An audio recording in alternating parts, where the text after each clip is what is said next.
My mom was 10 years old when her mother died. That's the wrong one. That was coming. That was actually coming next. Here we go. It's a beautiful day in this neighborhood, a beautiful day for a neighbor. Okay, Decatur, it's 9 o'clock, and it's time to meet your neighbor right here on Voices of Decatur with your host, Mike Johnson. Hey, there it is. All right, guys, it's that time of the show, 9 p.m., where we introduce you to someone cool in this neighborhood. I've always said the reason why I started Decatur FM is because I want to bring us together as a community. I want everybody to bring us together as a community. I want us to sit, talk, and meet people because everybody I've met in this neighborhood, they're just really, really gnarly and they just do really cool things. So I hit her on Twitter and she said, I'll get back to you, right? And I hit her again. I was like, could we please do an interview on Decatur FM? And then she finally was like, send me the info. And I was like, I did. I sent it to your website a long time ago. She was like, got it. All right, when do you want to do it? And she's finally here. I'd like to welcome her to Decatur FM.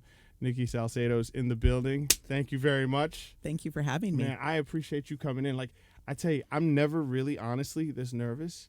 But honestly, like, you're not nervous. No, I am. Seriously, like honestly, so my guys are not in it. My guys are not in here today, so I'm just rolling solo, right? And then like I have this great show planned, and they're like, I'm not going to be here, and then I know you're coming, and then my hands and palms are sweaty, and then you're finally here, so I'm glad. I scared them off.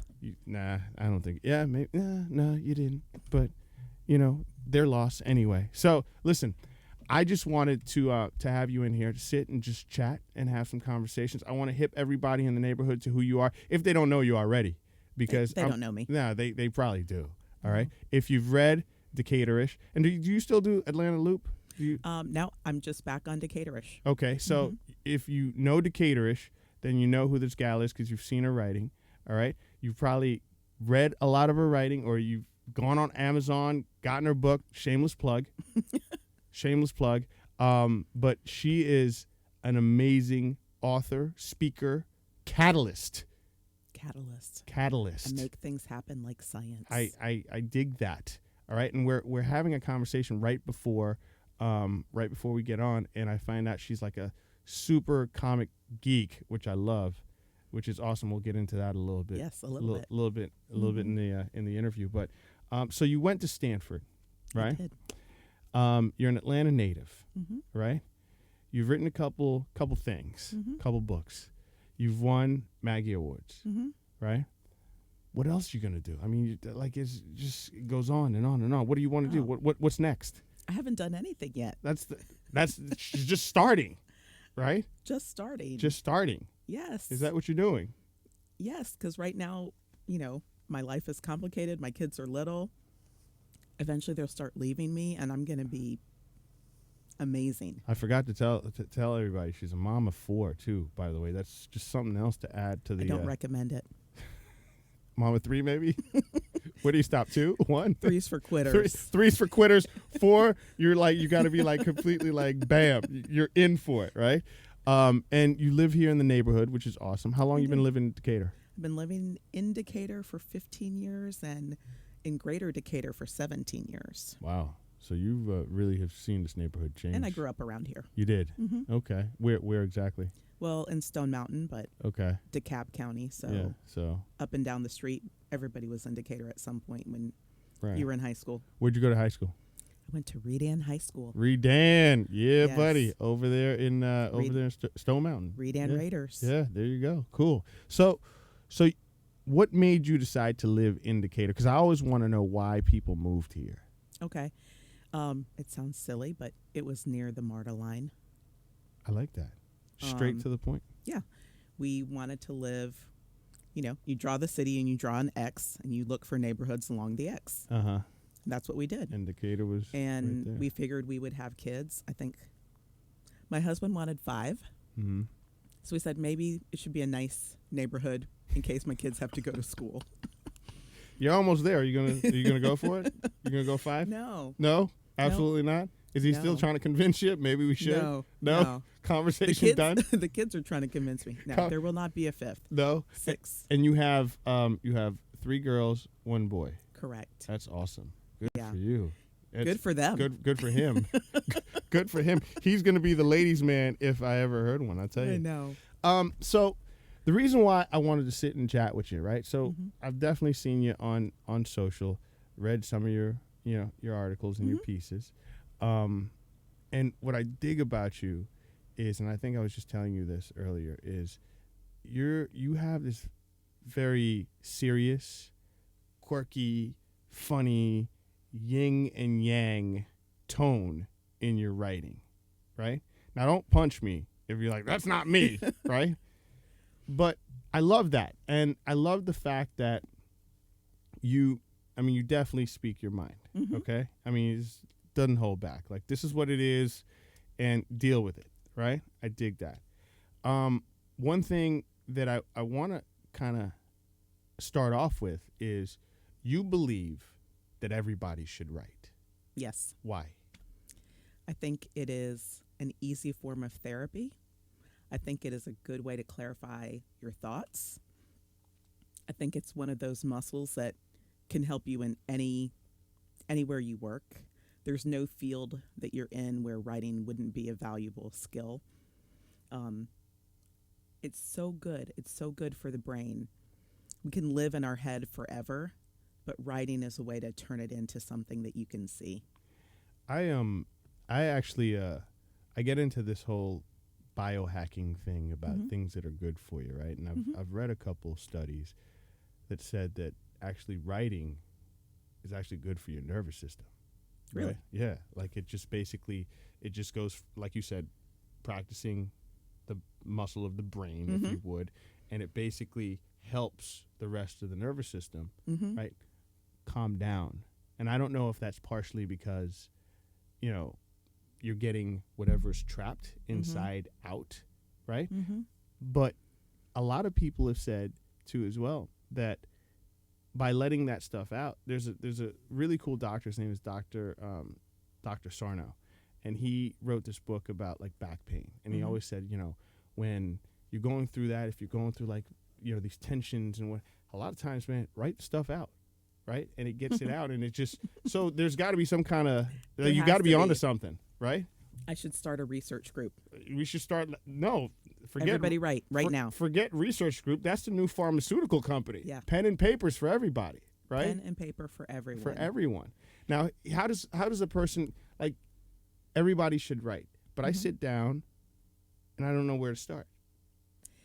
You think you don't know where to start because you have preconceived notions. So something from high school, something that says writing has to be a novel, writing has to be a poetry.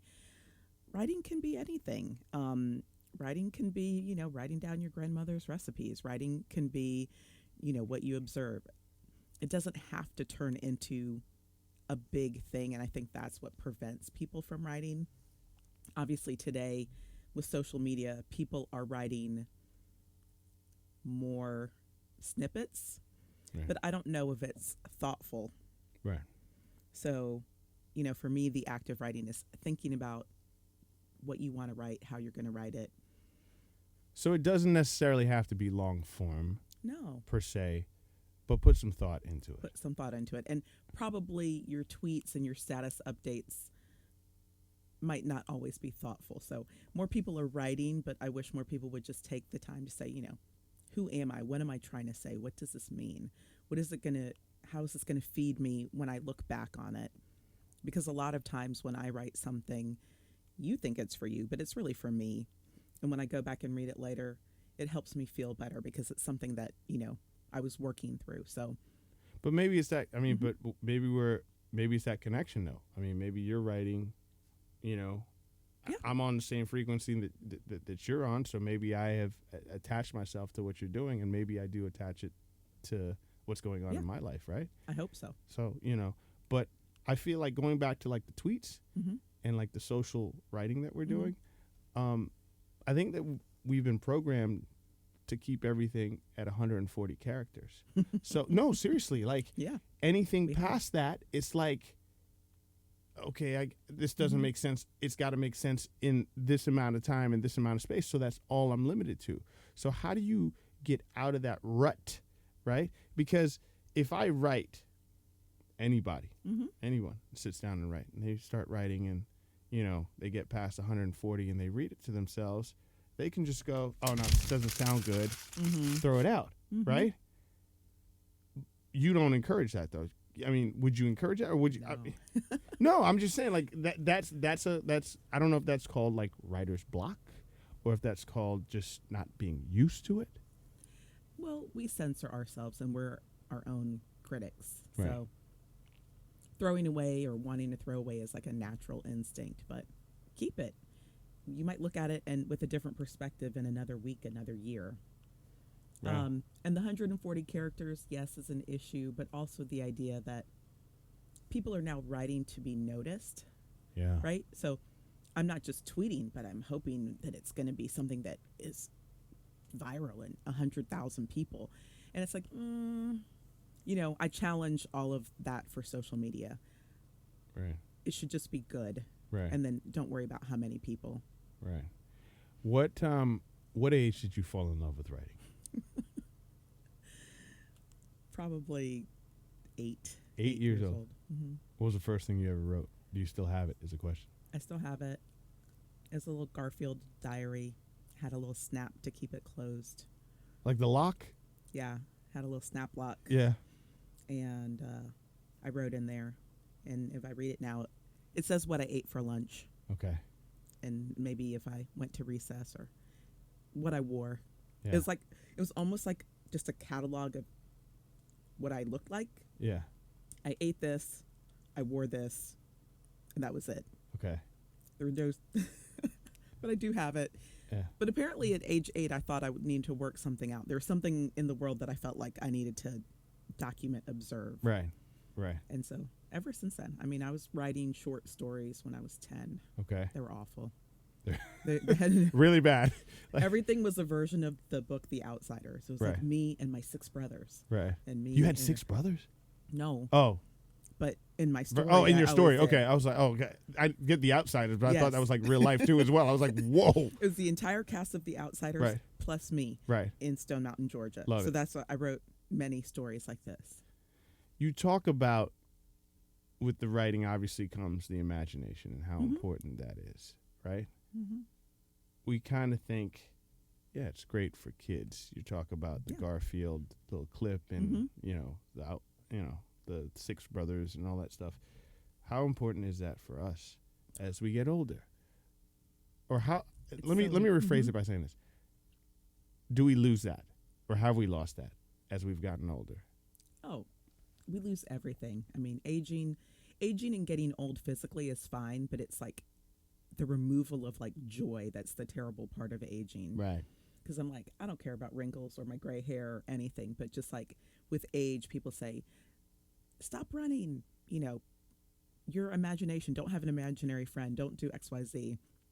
That's the thing they kind of take from childhood. So Sure.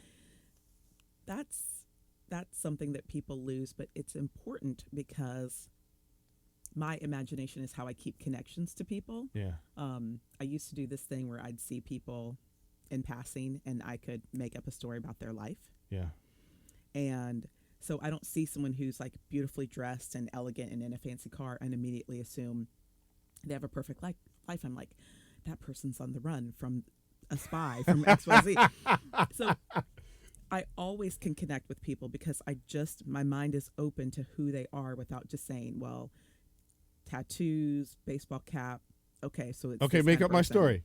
Write my story right now. Give me my story right now. Well, you used to be a bouncer, but Uh-huh. it was at a very high class casino. It was the backroom game. There were a lot of international players there, and they liked you because you were discreet. I dig it. You're very nondescript. But one day you saw something. That's how all my stories go. It always involves murder Right. and somebody running from their past life. Right. But I mean, like, I do that to the lady in the grocery store. She'll be like pushing her stroller with kids. I'm like, she's on the run from her former CIA life. She's actually a superhero. But I'm not saying my mind is the most functional, but that's how it works. Right. Right. Well, hopefully we can finish the story about me, and hopefully I turn into some kind of badass, and I find somebody and I become like the Cape Crusader or something. I don't know. That's funny though. I mean, but I think we've lost that. Like nobody would even like I walk through the halls of Publix and I'm like, I need to get paper towels. I need to get some diapers, and believe me, my kid ain't no PJ Maxx superhero.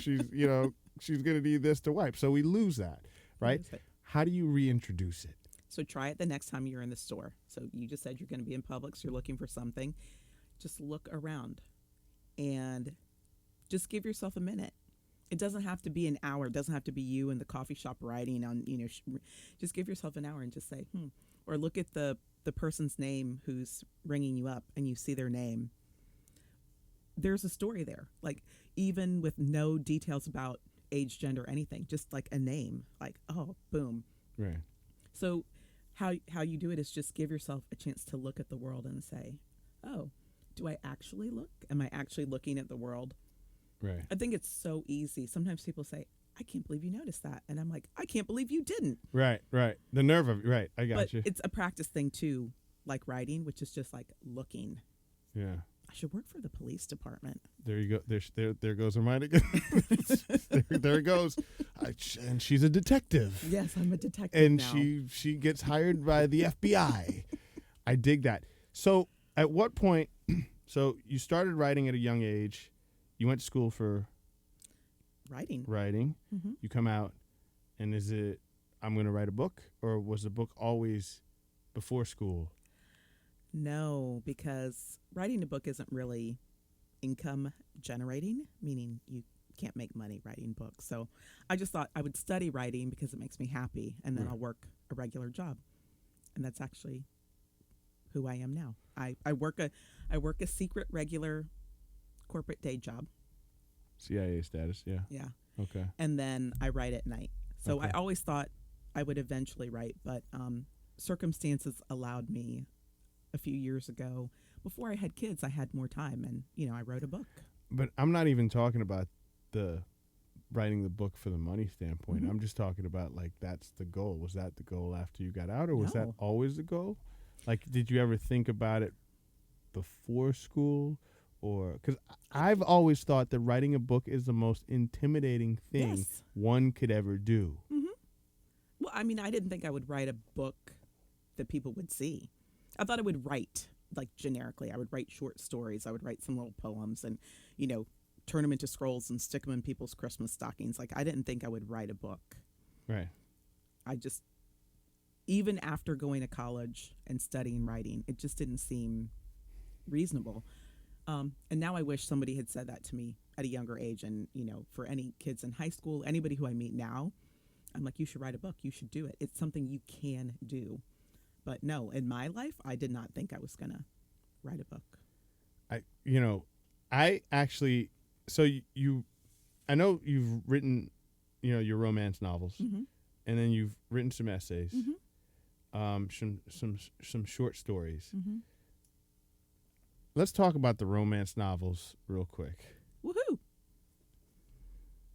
You go from being in Publix to seeing somebody on the run. Yeah. To some lovey-dovey, mushy King Drago from Game of Thrones is hot type of novel. That's life. Like, is that just you just wanted to do something for the girls, or No. A lot of my readers of my romance novel are men. No way. Yes. Are you serious? True story.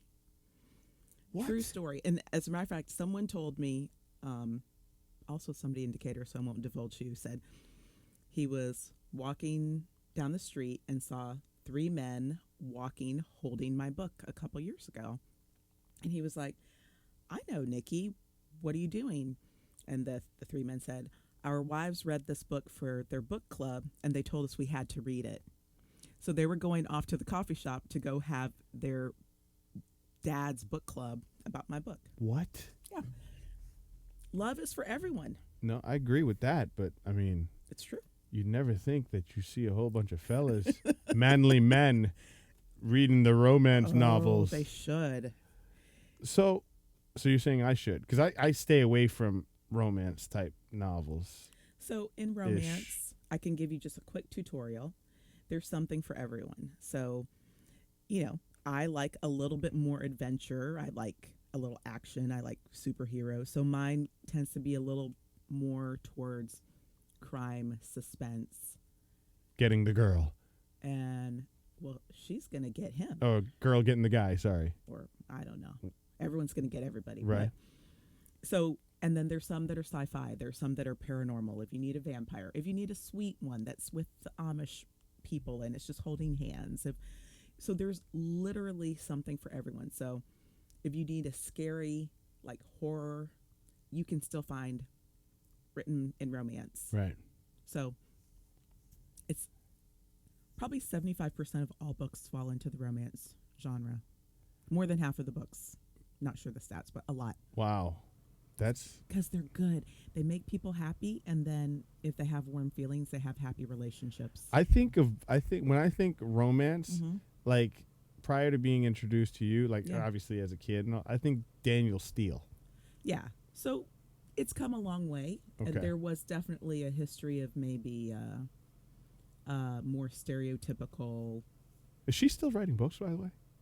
I don't know. Yeah, that's a good question. We should look that up. We should. Yeah. I bet she is. She's a cajillionaire. However much money someone could make. I mean, that's a lot of books. She My mother-in-law's probably read all of them. No, seriously. I mean, she has a lot of her books. Like, true story. Intrigue, romance. Have you've read some of her books? I mean, I've just seen the covers. Like, anything with a butterfly on it, I'm just not touching it. I'm sorry. I'm gonna deliver. So I'm also a book whisperer, which means when I hear this about people, I find a book that would be your perfect fit in any genre. It doesn't have to be a romance. But if somebody's resistant to romance, I can always find them their perfect fit romance book. So I'm just saying, you've issued a challenge. Oh, can I give you some guidelines, or you don't want any? No, you can give me guidelines. Think Bruce Wayne, billionaire. Just look at my shirt, okay? Yeah. I mean, at the end of the day, look at my hat. 100% always. All right. If you could find something that's romance that would get me into that, okay. I have a couple of ideas, but I'll do. That'll be interesting. Okay. Yeah, we'll see. I call you on that challenge, actually. So there's the romance side, and then there are these essays. Yes. That you've done. Mm-hmm. One particular. I mean, you've done two or three. Mm-hmm. One just came out. Right. So there's Intersections. Mm-hmm. Tell me a little bit about that. So Intersections was actually born out of my romance novel when I met with Dan Wisenhunt from Decatur, and he said, would you ever be interested in writing columns? And I said yes, because I did have a dream reading the newspaper as a kid of having an editorial column, and I loved the idea of ways we come together. So, and Atlanta's a funny city of intersections. Yeah. So I was like, I love the intersection of people. I love, the roads. And so that was just purely an exploration into things like grief and like the funny things that happen with my kids and the tooth fairy and life, and a good exercise of muscles for me, because I had not really written nonfiction essays for such an extended period of time as, I've been doing it for several years now. And it was a challenge. So another person would be like, no, that's not my thing. I write books. But I was like, let's do it. Let's see what happens. That's cool. I like that. Mm-hmm. You interested in doing a radio show? No, I'm kidding. So within those essays, there, you have the romance, you have the essays. Mm-hmm. Now, the essays are essentially, are they also short? They're short stories? Would you say they're short stories or no? I would say no. Because you have short stories too I as have well. separately short stories, but Right. the essays are little standalone things. So you could just pick one and read it and be done and never read another thing. You don't have to read all of them. It's not like sequential or anything. It's not. Yeah, I mean, okay. there is a little theme that goes through. So if you read all of them, you'll kind of get a tidbit from a previous one. But yeah, it's just something you can pick up. And if you have 10 minutes, read it and be done. Okay. So then there are the short stories, Mm-hmm. right? And Yep. I'm going through them because I want to get to Yep. one was something that you wrote. But Okay. so then there's the short stories that are what? So short stories are like a complete little narrative. So if you imagine like a small piece of chocolate, it's not a whole meal, but it's something to satisfy you, beginning, middle, and end, some characters. A lot of my short stories have come from novels in the works, novels that haven't been published yet. Just kind of working out how people are. So it's about character. So when you're saying that they're novels that you haven't published or you're not finished yet, so are you like, would they just live in short story form and never see the rest of the novel? Like, do you leave them in that short form or? I'll leave it in a short form, and then, if the books are picked up eventually, you'll have just one chapter that lives as a short story, and then the whole book would be out there elsewhere. There was the one that you had, your set of short stories, Maze, and you said it was short stories about, and I love this. It was, and this is me being mushy as a guy, because it was like, even reading the descriptive, it was first dates, worst fears, first kisses, getting lost in a corn maze. Like, just reading the descriptives of that took me to a very nostalgic place, right? Like, I was like, yeah, I remember my first kiss on the swing with Maria, and I threw up after. And you know what I mean? Like, it was just, but why'd you call it Maze? Okay, so this one, so I'm going to guide you into romance. I needed to write a story as part of, like, writers do writing prompts and exercises, and I was with a writing group, and our challenge was to write a story for October, so fall, Halloween. And it was a group of romance writers. Sure. But with my brain being the brain that I am, and I'm a big horror movie and horror novel fan, so I've read most of Stephen King's.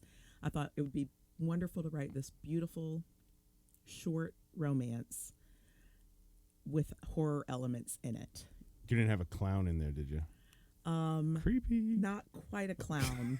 Not quite a clown. But there were at least 5 very specific references to other horror novels or situations. So it's 2 kids on their first date in a corn maze at Halloween. And it is actually a sweet story. Okay. But it's also fearful. And so when you think of fear, are you thinking of the creepy clown and Stephen King? I hated it. Or are you thinking of, I'm having my first date and I'm a girl and I got my period? Like, what's horrifying? Horrifying doesn't have to be an axe murder. Horrifying could just be, my dad doesn't want me to go out with this kid. So I was just mixing the 2 genres of, like, what are you actually afraid of? That's one of my favorite stories. And it is part of a larger novel. It's just so funny to see the like, I go down one rabbit hole and then you say this is what it really is, and you never really would think about it like that, because I'm thinking about, like, creepy clowns and Cujo's about to jump out and just it just eat you up and all that stuff. So how many of those have you written? Oh, many, hundreds, I don't know, but I have 2 that are out there in the world. Okay. So one that was that October story, Maze, about the corn maze. Yeah. And corn is scary. And I have another one that's like a Cinderella story. And I always do a reversal of genders. Is that The Wait for Midnight? Yeah. So I always change the genders. And my novel is a Beauty and the Beast story, but I changed the genders. Change the genders? Yeah. The chick is the beast? The chick is the beast. Actually What? a beast. Really? Yeah. What? So she's been in a terrible accident. She's been attacked, and so her face has been slashed. That's cool. And so it's not cool that it happened to her, but I'm just saying. Well, there's some in romance. There's some tropes, and it's okay for a man to be scarred. It's okay for a man to be angry, and I write things from a feminist perspective, and I'm like, why can't a woman, like, what if she's actually ugly? Like, what if she's actually scarred, and she still finds, like, the most beautiful man to fall in love with her? Like, that's a Yeah, but the beast changed back to a prince. So what did this chick find? Plastic surgeon? no. See, there I go. There you go. The It's imagination. actually, it's mentioned. It's one of the story elements. The plastic surgeon is? It's a point of contention, Really? but she would not. Wow. So she continues to be a beast. Spoiler alert. At the end, she's still scarred. Still okay. And then there's and I'm not going to go any further because we got to read it. Tiny Treats. I'm just going to go into Tiny Treats. Short stories for holidays, which is perfect for right around now. And what do those short stories include? I mean, we went from Halloween, corn maze to a beast. The only reason I'm jumping into that is because we just talked about 2 scary things, and before we actually started the interview, we were talking about Game of Thrones and how after every Game of Thrones episode, you'd have to watch something very, like, calming. Happy. So I'm trying to go into a happy mode right now with Tiny Treats. kind of keep going down. Please don't tell me that Santa Claus was a creepy skeleton. No. No. So obviously the holidays are something special that you love. Yes. I love the holidays. Yeah. So incorporating some short stories. Yeah, so that was actually a collection with a bunch of other romance writers, and each story was a holiday, like a Christmas or winter time story of romance. And then you get to taste like different genres of romance. So mine was more of a suspense. Mine tends to be a little bit more like grim and gritty, but still romance with cute boys and kissing. But you get a book and you get to read little snippets, and if there's an author that you like, then you can go out and find their book and buy it. And we did one for the holidays, the winter holidays, and we also did one for St. Patrick's Day, which was a lot of fun. Was it? Mm-hmm. Wow. Short stories for St. Patty's Day? I did mine Beware the Ides of March because, of course, I have to go to like the weird, Julius Caesar Shakespearean place. Yeah. But that's fine. Okay. And still have romance. Okay. And we have to have romance in all of this. I have 4 kids. Apparently romance and horror. See, I'm ready. I'm like the best mom ever. You are the best mom ever. You posted, if you check her Instagram page, she posted a Supermom, Supergirl post on Instagram the other day. I was like, whoa, she's pretty gnarly. I pulled something, and not to get away from the neighborhood, but I pulled something from the Atlanta Loop that you wrote because I found it very interesting. You wrote it this past spring. I'm not going to go through all of it, but I do want to kind of break it down a little bit. And before I do that, do you think that you ever, you could be in one mode for like a bit of time and then your writing tone changes? Oh, yes. If you would, like do you ever find yourself going into a place where you're like, for the next 3 or 6 months, or for the past 6 months, I've been writing X and I need to switch it up a little bit? Do you ever go through that?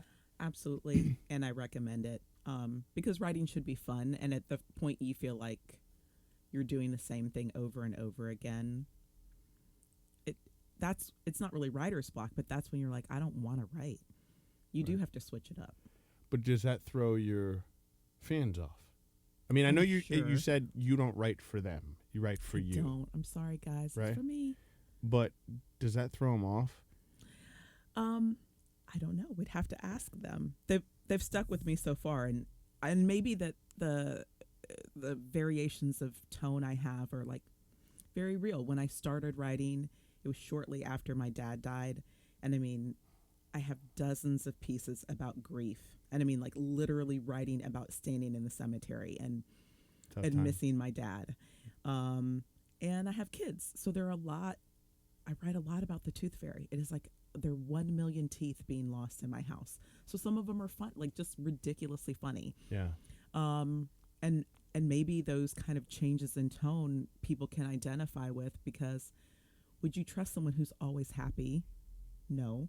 Would you trust someone who's always grieving? Because sometimes while I was grieving, I'd be like, oh, something really happy happened, and you have to reconcile that happy moment while you're also grieving.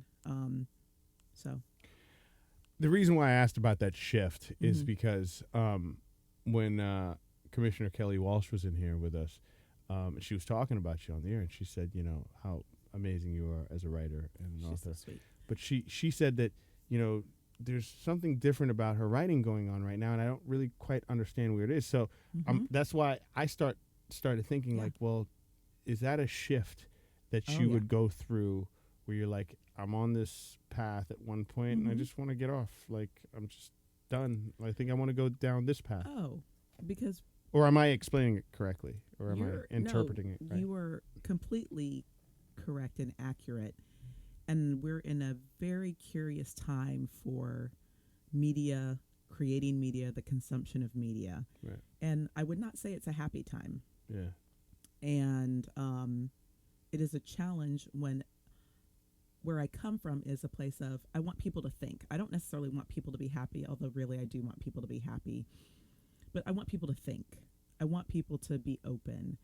And it's like everything you say is like a conflict, you could just say. I like lemonade, and someone will be like, it has too much sugar, and somebody else will say it's too sour, or the acid is bad for your teeth. Like, no, I don't. And for me, trying to navigate, like trying to keep people up in an environment where everyone's just waiting to fight, is tough.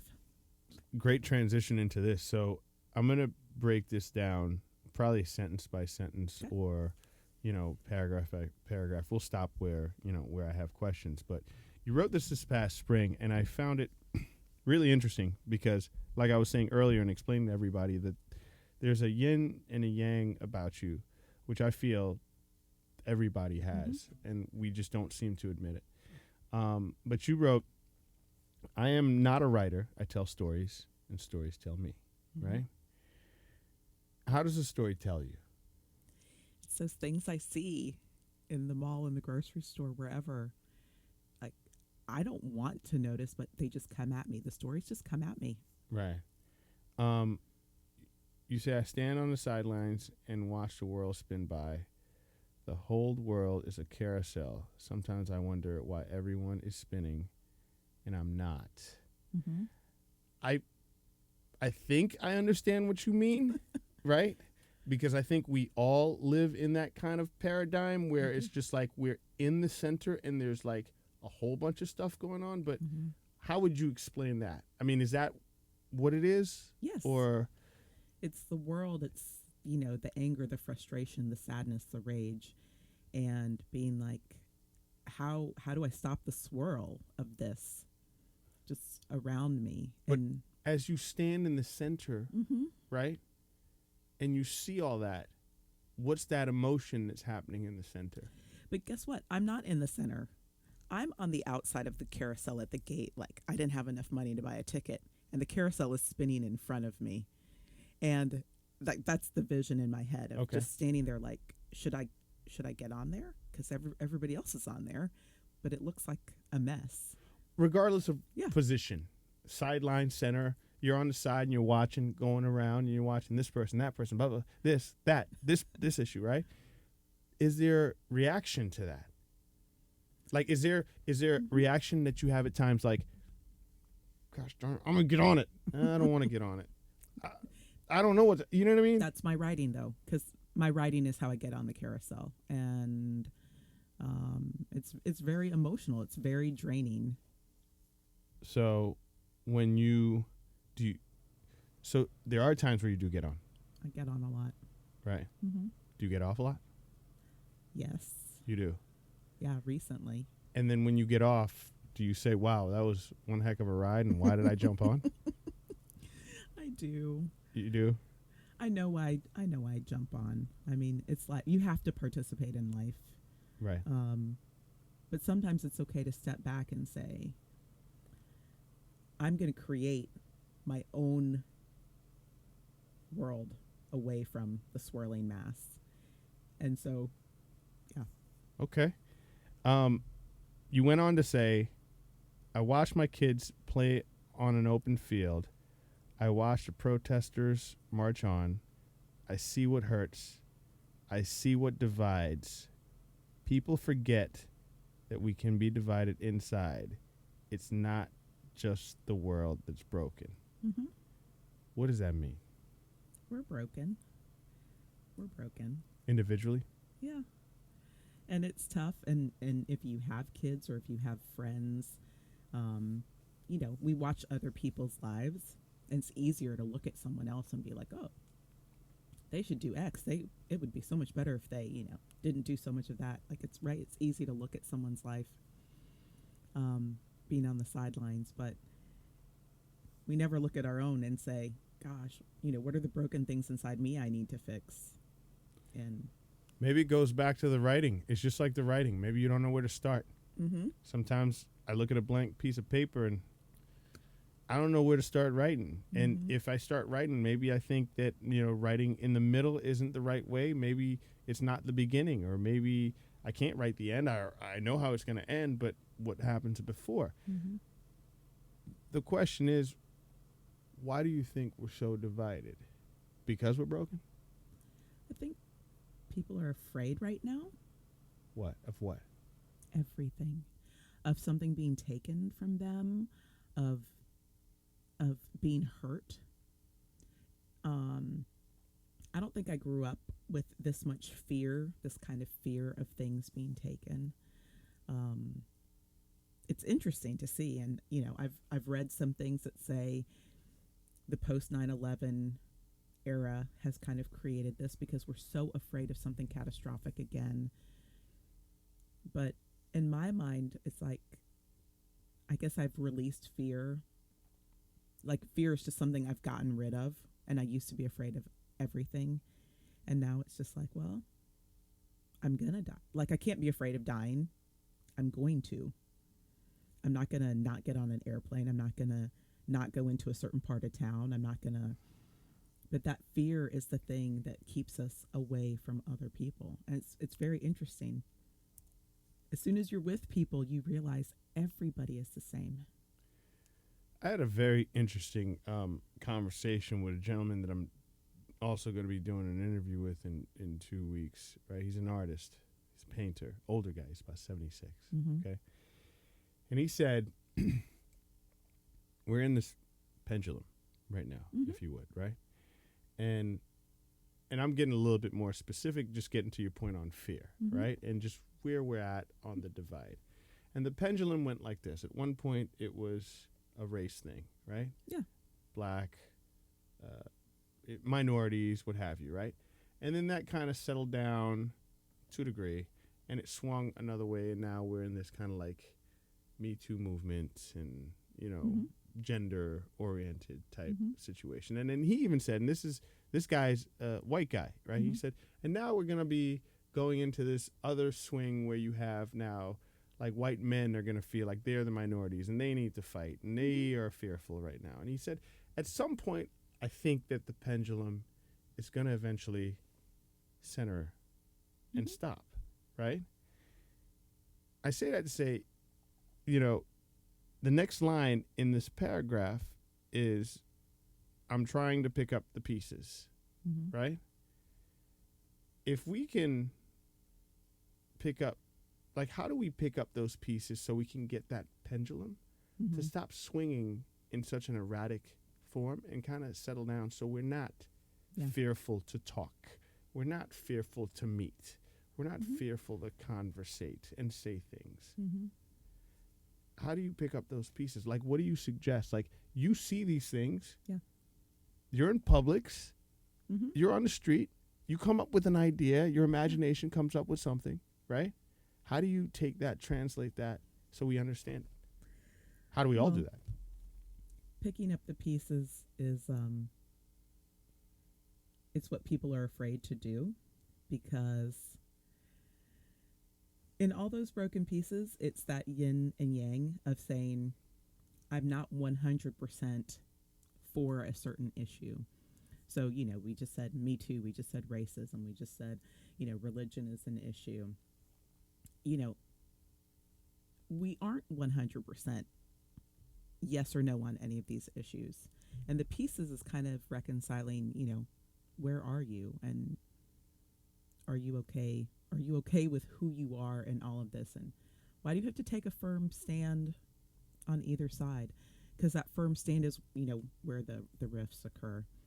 But just say, oh, I see your point of view. It's the, I'm very super liberal. And then I spend a lot of time speaking ill of people who are Christian. And I'm like, wait, that's not nice. Right? If you're saying everyone should be more accepting, then you should do that thing you say. But I see on both sides, people say, conservatives do this, liberals do this, but no one is willing to admit the thing that they're doing, which is identical to the opposite side. That's like the broken part. Everyone's like, no, I don't do that. They do that. Yeah. It's never me. Yeah. And that's the part I reconcile, because I'm like, oh, I need to do better. And I try. Like, I recognize in myself the things I could do better. I'm going to play something for you real quick, right? And I played it earlier on before you got here, but I'd like to get your opinion on it. Okay. See whether or not you agree with him. So Chris Rock performed some years ago. It's a Washington, D.C. performance that he did. And keep in mind, he is a comedian, so he's joking, and he is Chris Rock, so we had to bleep out some of the things that he said. But the tone of what he was saying made all the sense in the world, right? Take a listen to this. Okay. But the whole country's got a up mentality, man. We all got a gang mentality. Republicans are idiots, and Democrats are idiots, and conservatives are idiots, and liberals are idiots, and anyone that makes up their mind before they hit an issue is a fool, okay? Everybody. No. Everybody's so busy wanting to be down with a gang. I'm a conservative, I'm liberal, I'm conservative. It's bullshit. Be a person. Listen. Let it swirl around your head. Then form your opinion. No normal, decent person is one thing, okay? I got some I'm conservative about. I got some I'm liberal about. Crime, I'm conservative. Prostitution, I'm liberal. And that was a joke part, so let's just forget about that. But I get what he was saying, right? The question is, why can't we, based on what he said, be a person? Like, why is it why do we draw lines? I think people feel comfortable with labels. People like to feel like I am this, and I just feel very uncomfortable with that. But I was never the person to join a specific group, and not to speak ill of specific groups, right. But in high school there were different cliques, and I was like, ooh, in high school I made sure to kind of navigate between all of them because I was really nerdy, but I didn't want to only be that. Like, why couldn't you be nerdy and also be someone who was fun and like to go out and dance? So, but there's comfort in that label. There's comfort in being the athlete without someone knowing that you're a scholar. There's a comfort in being the comic book nerd. Like, I'm a comic book nerd, so whatever you're doing there. But why can't you be a comic book nerd and love football? Yeah. Like, there's no reason you can't. Yeah. But people feel comfortable. Yeah. And I'm like, don't ever feel comfortable. That's one of my pet peeves, and it's probably why I don't sleep. But I'm like, feeling comfortable is dangerous. It is very dangerous. And I think one of the things that I've always, it's a practice for me, and I continuously jump into it, is trying to make my discomfort my new comfort level, if you would. The guys and I started this thing, for example. We started to do these, it's wintertime, so we started to do these cold showers for 30 days, right? Just the hot water goes off, just being uncomfortable, right? She look at her, she's like, she cringes when she hears that, right? But it's the reason why we're doing that is because there's something about the cold that's immediate. It gets me here and now, like it doesn't take my mind anywhere else, right? And it makes me just feel uncomfortable. And I think that as a society we're missing that, right? And we get so comfortable in, like you said, these labels and so on and so forth. Our kids feel too comfortable. We don't. They're not. They're not as tough as we should try to teach them, right? But what I'm like, as a community, like, how do we relay that to everybody? Because I feel like the quest or the thesis that I'm trying to execute with this project is like, how do we have these conversations, these uncomfortable conversations, and realize they need to be had, and with seeing a lot of your writing, like when you say stuff like, I'm pro-life and I'm pro-choice, like nobody would ever really say that. No, or not a lot of people would. People would say that, but not a lot of people would actually come out and write it and have it like where I can go back and say, you said that you are, you know what I mean? I am. But I am pro-life. I am pro-choice. But somebody would ask you, like, how could you be both? It's easy. I don't want babies to die, and I don't want women to have to be forced to make decisions outside, that are not theirs. Right. It's easy. So one would ask, right, where does that leave us? Yeah, like what trumps what? Yeah. Right.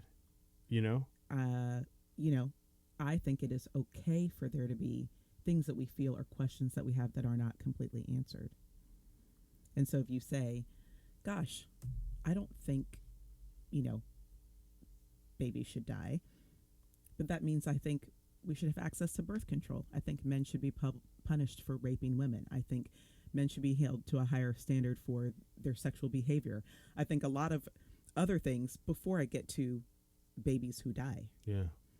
And so other people will just say, I just don't want babies to die. Yeah. But well, what about all the reasons why babies came to exist? Mm-hmm. A society that over-sexualizes women and punishes women for being sexual, for liking romance, for thinking sex is good and healthy. Like, I'm so dangerous now as a woman for being like, sex is good. Right. So we're in a society where I'm like, if I say sex is good, that doesn't mean I think everyone should be having sex all the time. But it doesn't have to be abstinence, and it doesn't have to be a free-for-all. We're just uncomfortable saying, I'm not sure, and the line might be different for you. So, for me, I'm going to live my life this way. You're going to live your life that way. Well, good. It's not the same as mine.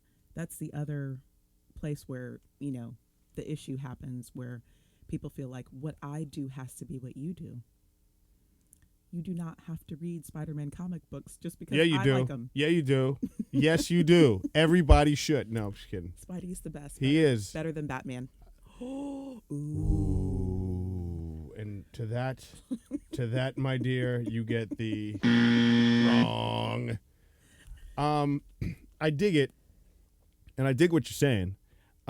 It's just, I just think to myself, and like I said, I agree. I just think to myself, where does that leave us when you go, I just don't know, right? Do we live in this? Because I feel like everybody needs to.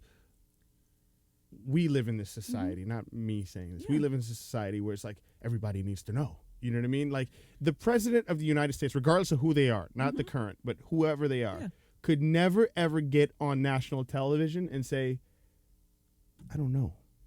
Yeah, but I wish we could be at that point. And it's not just I don't know, but I know enough for me, and I'm going to trust you. And for people who don't know, like you don't know who you're going to vote for, you don't know whatever. I really don't. I'm going to give you information, and I'm going to hope you make a good decision, but not yes or no, right or wrong. And maybe the society is such that, being wrong is a failure. Being a failure is a failure. What is wrong with me being like, I think this, and maybe in 10 years I'm going to think something like I'm okay with changing, but now it's like, oh, have you ever said this one thing, you're going to be in trouble for it for the rest of your life because you said it that one time. Nicki, you said everybody should write. That's wrong. No one should write. I don't know. Yeah. I'm okay with being wrong. I'm okay with changing. There are a lot of things I used to think I don't think anymore. Like what? Give me an example. One thing. When I was in high school, I felt very strongly about the death penalty, that, there should not be the death penalty. Right. I still feel like it is applied incorrectly. Like there's a system problem which is separate.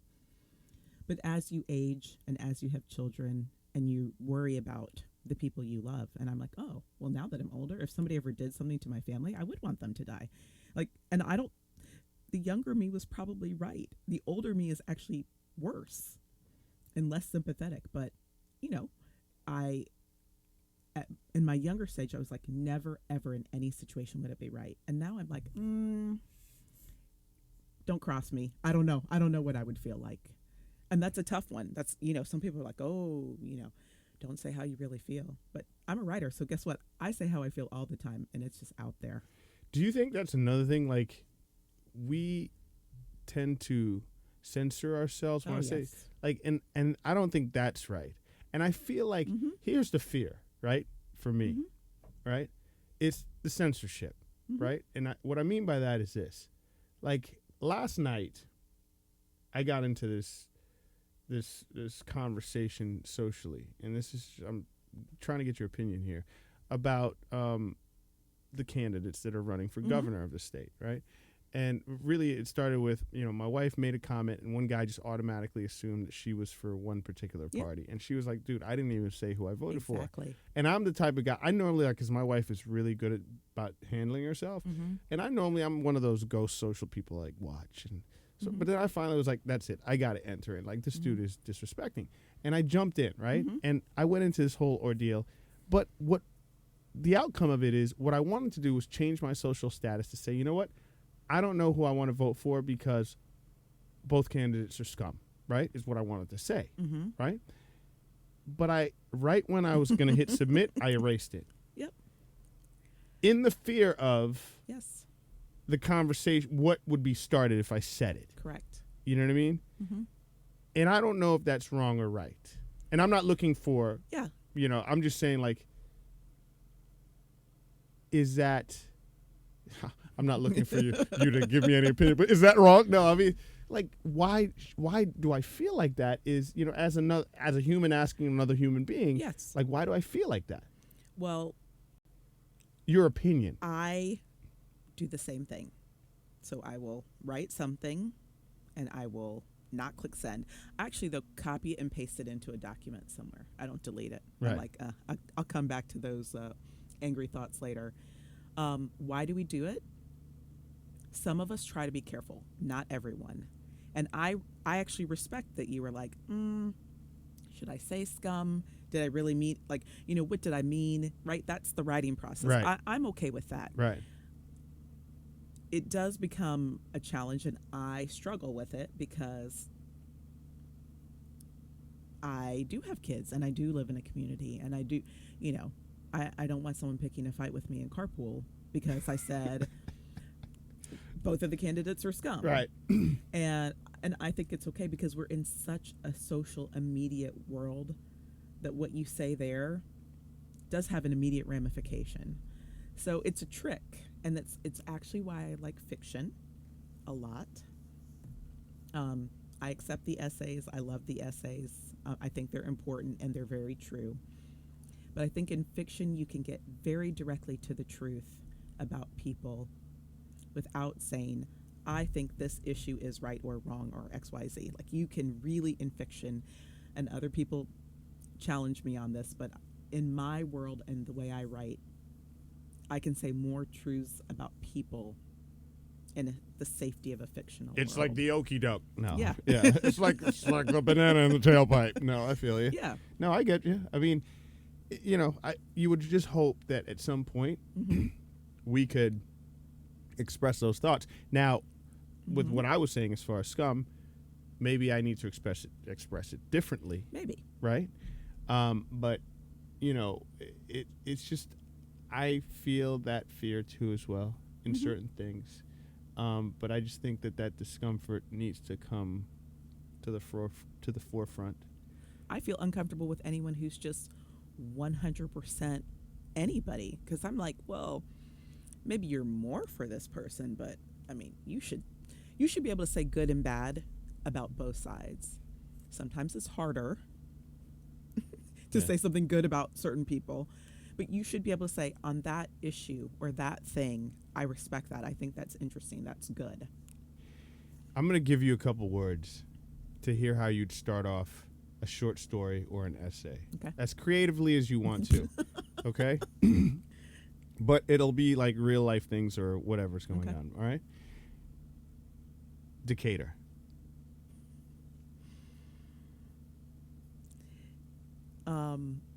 It's just too easy to do post-apocalyptic, but it's just so fitting of, you know, a red sky, you know, these burnt out buildings. You go through the whole epic. You think it's the future, but it's actually 1970 when everyone abandoned Decatur. Like, you write a post-apocalyptic style story, but it's really the story of when Marta came to town and, you know, all the rich people fled. It's cool. I like that. Kanye West. Okay, that's a little tougher for me because I'm a little pop culture lame, but it would have to be it would have to be like a Scooby-Doo, like, you know, everyone's going in the wrong door and somebody goes in the door and the person they're looking through comes through the other door. It would have to be kind of a farcical. I'm not sure if I could take even like a grim approach with that. It would just have to be funny. Okay. Spider-Man.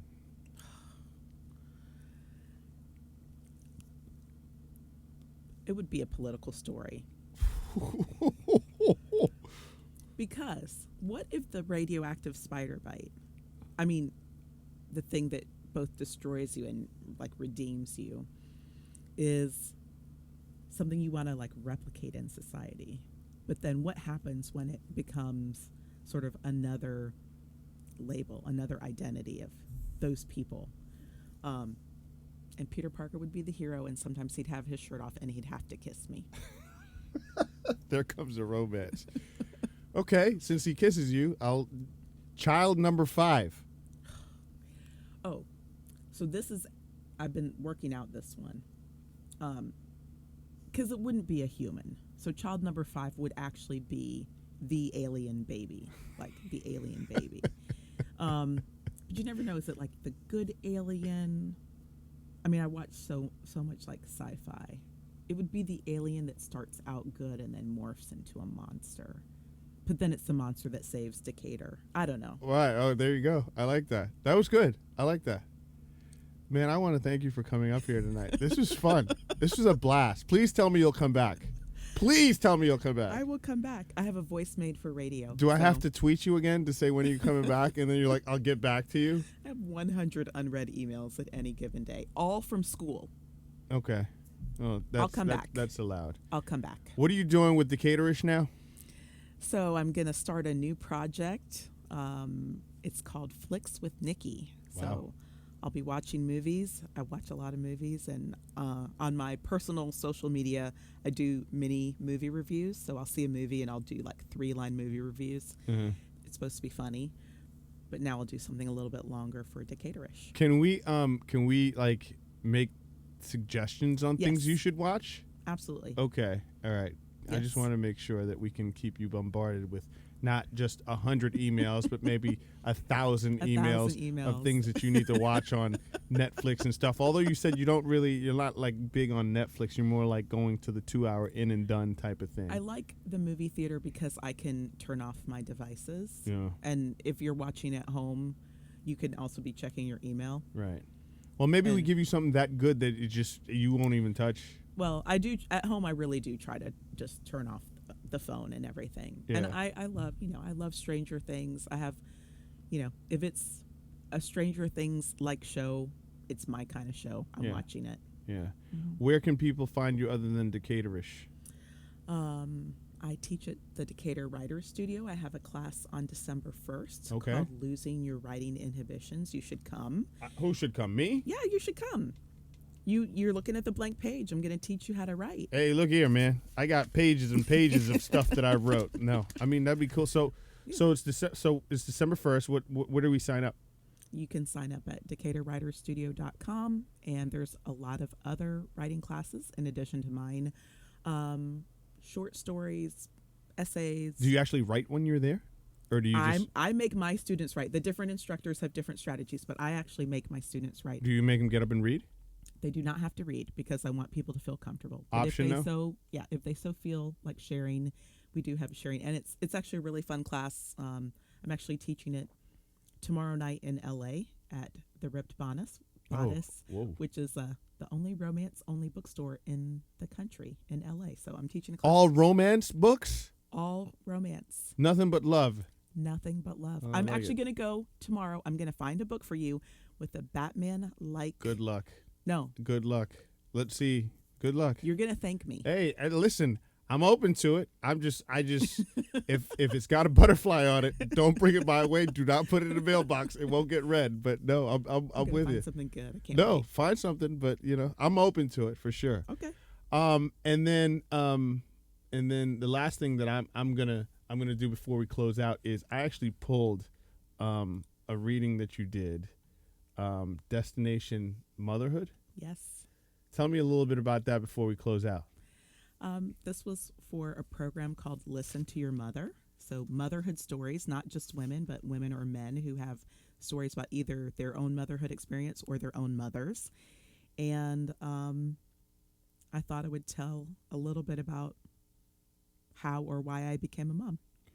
So check this out, guys. This is a pretty cool reading. Hope you enjoy it. Thank you again for coming. Thanks for having I'm me. going to be blowing up the Twitter and the Instagram to have you back really soon. I'm going to check my email. And maybe we should start a Decatur FM writing club or something. Yes. It's Maybe. National Novel Writing Month. I actually have 2 write-ins at North DeKalb Malls Food Court, the 15th and the 30th. If you just want to come write with me, it's free.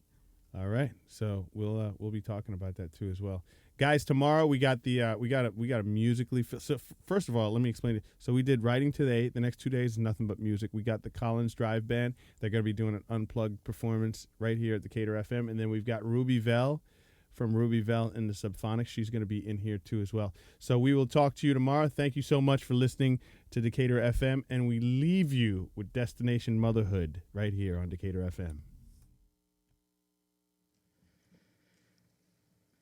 My mom was 10 years old when her mother died. It seems to me that her life began that day, at age 10, because she doesn't tell any stories from before that time. It was a Sunday. My grandmother had been sick, but felt well enough to sit up in bed that afternoon. The neighbors stopped by. My grandmother socialized and had dinner. She seemed recovered from her illness, but death had only allowed her the chance to say goodbye. By morning, my grandmother was dead. I don't ask my mom questions about my grandmother. I don't know if she cried or how my grandfather reacted. I do know that my mom was changed forever.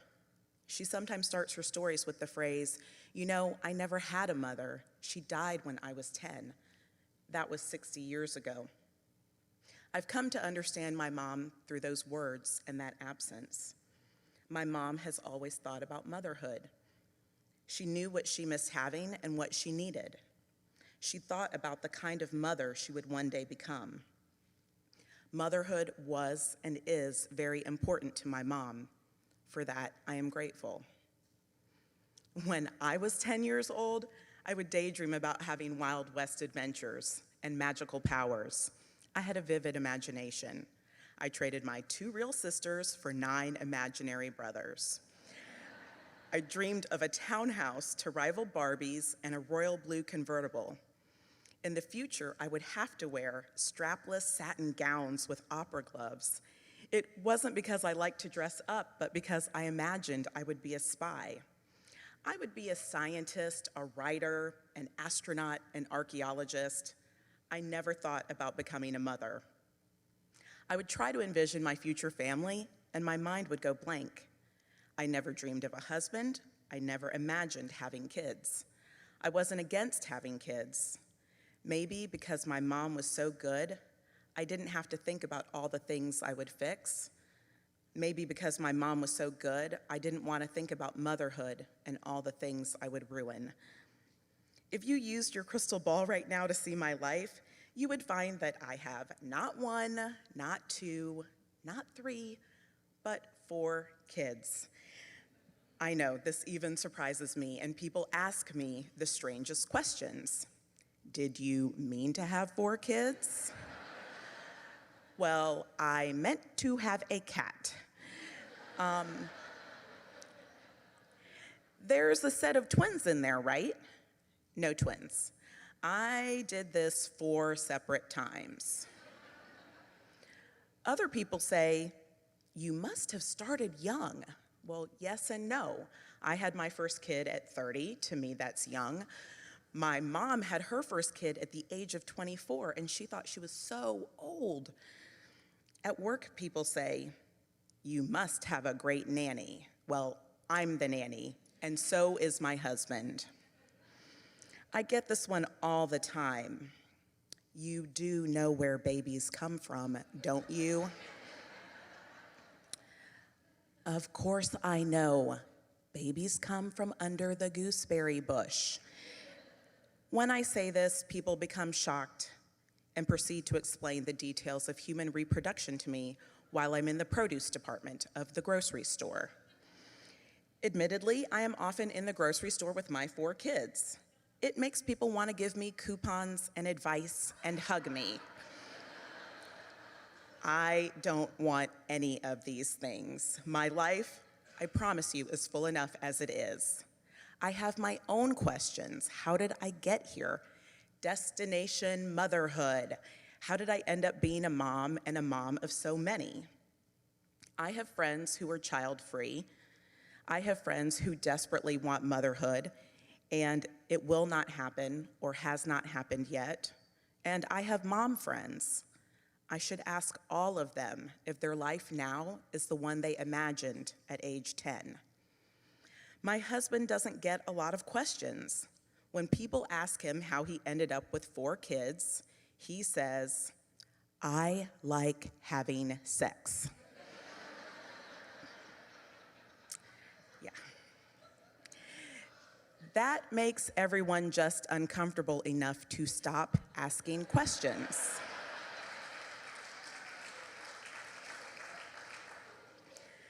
Fatherhood is simple. It is the byproduct of having sex.